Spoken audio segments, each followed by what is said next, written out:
মানুষ মরছে নাকি মারা হচ্ছে, হার্ট অ্যাটাক করছে নাকি করানো হচ্ছে, মার্ডার মানে মৃত্যু হচ্ছে নাকি মৃত্যু পরোক্ষভাবে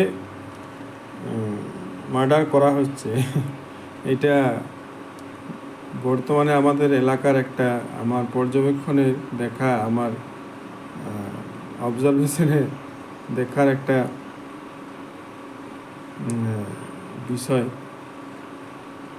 যে একজন হার্ট অ্যাটাককে করানো সম্ভব, একটা মানুষকে দিনের পর দিন গাল দিয়ে তাকে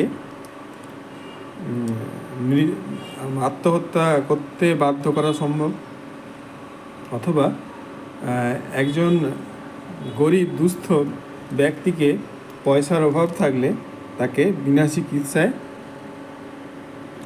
ইঞ্জেকশন পুশ করে মেরে দেওয়া সম্ভব। এটাই হচ্ছে বর্তমানে যেটা আমার পর্যবেক্ষণে, যেটা আমার সন্দেহের মধ্যে রয়েছে। এবং জনগণের একটা যে রোষ, হিংসা কোন জায়গাতে গেছে সেটা আমার পর্যবেক্ষণের তালিকায় রয়েছে। পর্যবেক্ষণের মধ্যে এটা মনে হয়েছে, তাই বললাম।